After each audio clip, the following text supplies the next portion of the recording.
Sí, està clar. El vestidor té un puntet de ràbia, està dolgut per les dues últimes derrotes i a part de la manera que han sigut. Ells són els primers que en tenen ganes, portem tota la setmana treballant molt bé perquè el Vilassar ve amb molt bona dinàmica i nosaltres què millor que trobar un equip com el Vilassar, que és el tercer classificat, a més que ve amb aquesta bona dinàmica com per nosaltres capgirar la nostra.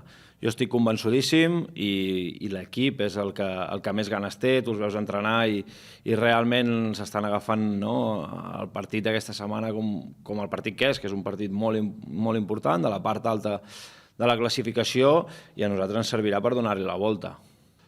Està clar que demanava un plus més de compromís, responsabilitat, i també ells veuen que pels que no estan participant tant poder és una oportunitat per aparèixer en l'11 inicial o per tindre més minuts, i per altra banda els que hi són també tenen ganes de continuar, de competir com mai per reivindicar-se una miqueta. Jo crec que el punt determinant és aquesta reivindicació com a equip, perquè portem tot l'any competint molt bé, tret d'aquest últim sotrac, i a partir d'aquí hem de capgirar-ho, fer un pas endavant, i què millor que a casa i contra el tercer classificat.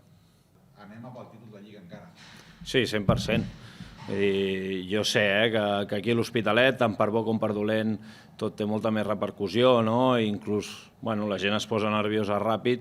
Nosaltres som els que hem de ser més freds a nivell mental, no transmetre-li aquesta negativitat a la plantilla ni molt menys, tot el contrari, donar-los tota la confiança, estar més junts que mai i tindre aquest punt de suport entre nosaltres per treure-ho endavant. I és obvi que nosaltres volem anar per al campionat. Com bé dius, ha de venir aquí l'Olot, costa molt guanyar, a totes les lligues costa molt guanyar, sobretot a l'inici de la segona volta, la gent de baix necessita punts, els de dalt també no podem concebre, i l'Olot porta molt bona dinàmica. Nosaltres també vam tindre una ratxa molt bona com ells i mira, l'entrebanc ha vingut ara, millor ara que no a final d'any, i queden 13 finals, per mi són 13 finals, que estic transmetent això a l'equip i és el que volem, competir cada partit i mirar de capgirar-ho, i obvi que volem anar pel campionat.